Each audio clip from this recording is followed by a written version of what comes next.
I can remember ever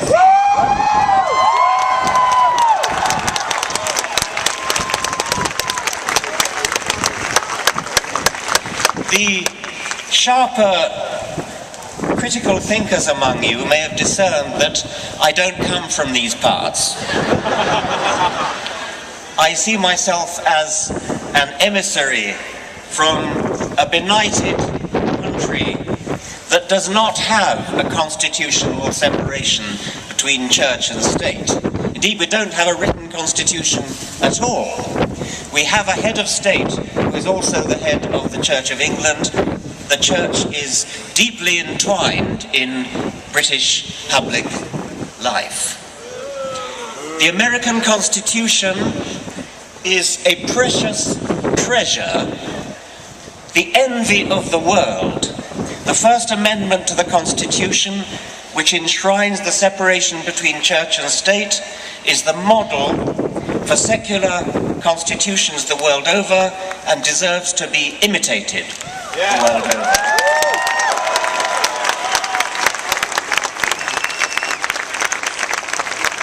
How sad it would be if, in the birthplace of secular constitutions, the very principle of a secular constitution were to be betrayed in a theocracy. And it's come close to that. How could anyone rally against reason? How is it necessary to have a rally for reason? Reason means basing your life on evidence and on logic, which is how you deduce the consequences of evidence. In 100 years' time, it seems to me inconceivable that anybody could want to have a rally for reason. By that time, we'll either have blown ourselves up, or we'll have become so civilized that we no longer need it. We must keep an eye on the time.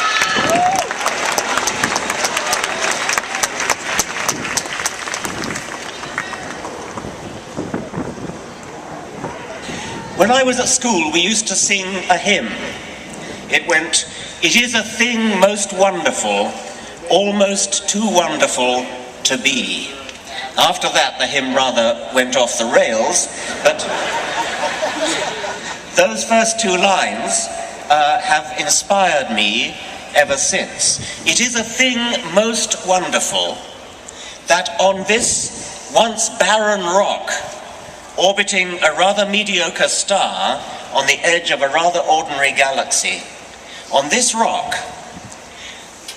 a remarkable process called evolution by natural selection has given rise to the magnificent diversity of complexity of life, the elegance, the beauty, and the illusion of design which we see all around us, has given rise in the last million years or so to a species, our species, with a brain big enough to comprehend that process, to comprehend how we came to be here, how we came to be here from extremely simple beginnings where the laws of physics were played out in very simple ways.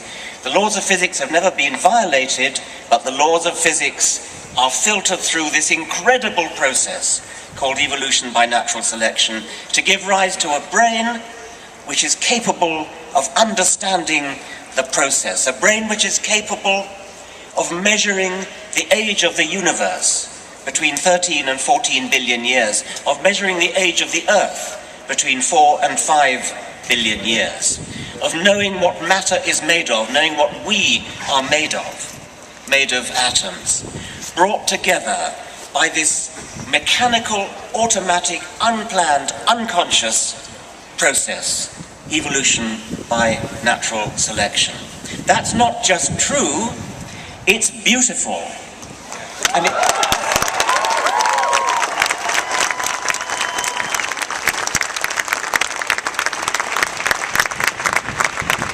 it's beautiful because it's true, and it's almost too good to be true. How is it conceivable that the laws of physics should conspire together without guidance, without direction, without any intelligence to bring us into the world. Now we do have intelligence. Intelligence comes into the world, comes into the universe late. It has come into the world through our brains and maybe other brains in the universe. Now, at last, finally, after 4 billion years of evolution, we have the opportunity to bring some intelligent design into the world.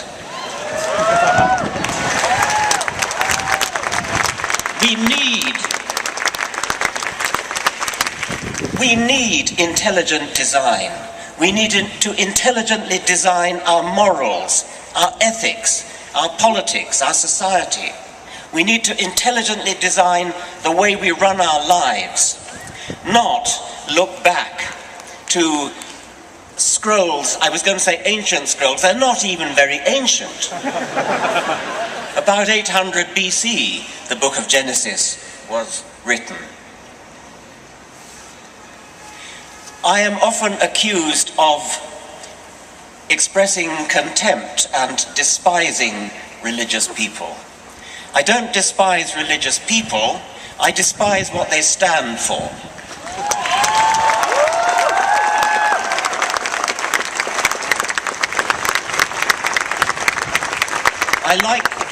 I like to quote the British journalist Johann Hari, who said, I have no contempt for you, I have so much respect for you that I cannot respect your ridiculous ideas.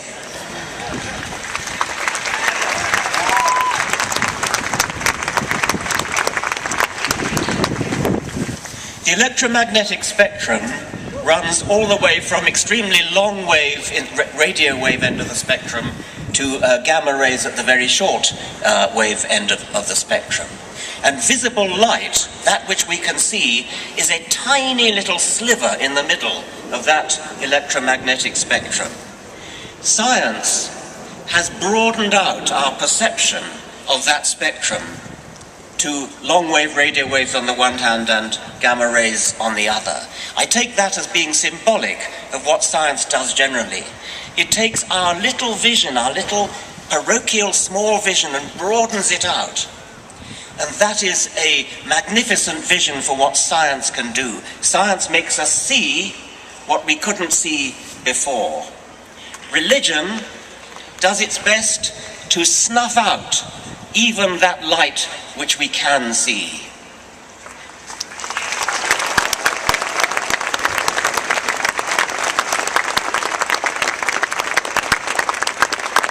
So we're here to stand up for reason, to stand up for science, to stand up for logic, to stand up for the beauty of reality and the beauty of the fact that we can understand reality. I hope that this meeting will be a turning point. I'm sure many people have said that already. I like to think of the physical analogy of a critical mass. There are too many people in this country. There are too many people in this country who have been cowed into fear of coming out as atheists or secularists or agnostics. We are far more numerous than anybody realizes.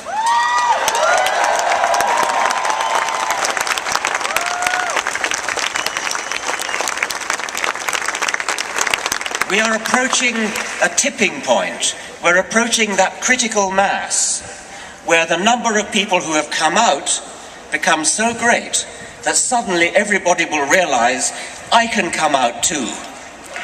And that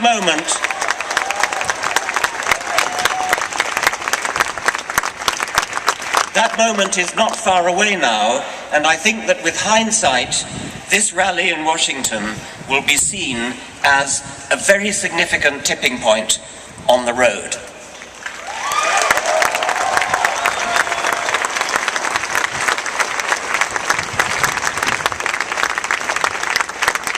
And I would particularly appeal to my scientific colleagues, most of whom are atheists, If you look at the members of the National Academy of Sciences, about 90% of them are non-believers, an exact mirror image of the official figures of the country at large. If you look at the Royal Society of London, the equivalent for the British Commonwealth, again, about 90% of them are atheists. But they mostly keep quiet about it.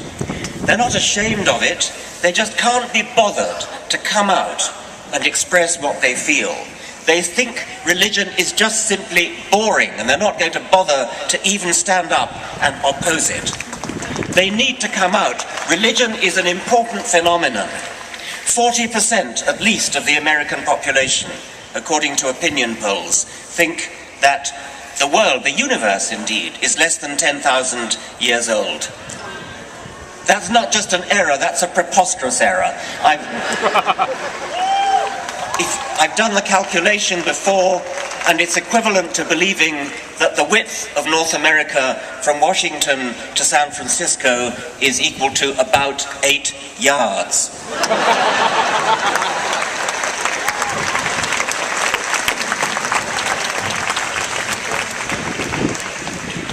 I don't know that I believe that 40% figure. It stands up, it's been apparently so for ever since the 1980s. But what I want to suggest you do when you meet somebody who claims to be religious, ask them what they really believe.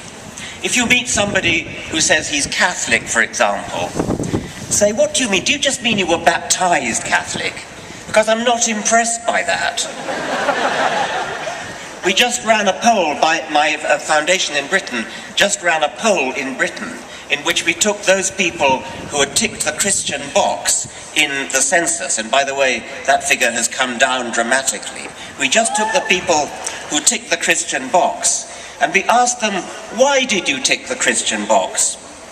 And the most popular answer to that question was, oh, well, I like to think of myself as a good person. Well, we all like to think of ourselves as good people. Atheists do, Jews do, Muslims do. So when you meet somebody who claims to be Christian, ask him, what do you really believe? And I think you'll find that in many cases they give you an answer which is no more convincing than that I like to be a good person. By the way, when we went on to ask a specific question of these only 54%, what do you do when you're faced with a moral dilemma? Where do you turn?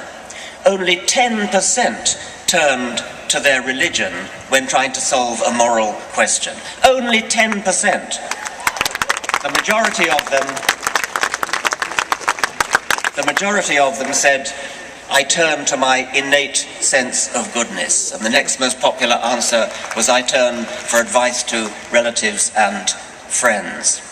So, when I meet somebody who claims to be religious, my first impulse is don't believe you. I don't believe you until you tell me, do you really believe, for example, if they say they're Catholic, do you really believe that when a priest blesses a wafer, it turns into the body of Christ?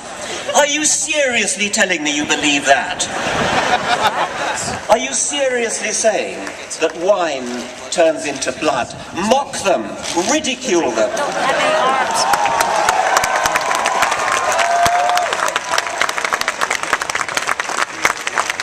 In public. Don't fall for the convention that we're all too polite to talk about religion. Religion is not off the table. Religion is not off limits. Religion makes specific claims about the universe which need to be substantiated and need to be challenged and, if necessary, need to be ridiculed with contempt.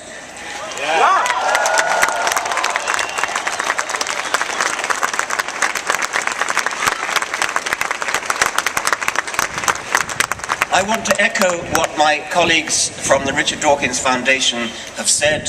I am an outsider, but we're well staffed in America, and we're going to spread the word along with our colleagues in other organizations throughout the length and breadth of this land which is the fountainhead, the birthplace of secularism in the world. And as I said before, let's let that tradition down. Thank you very much.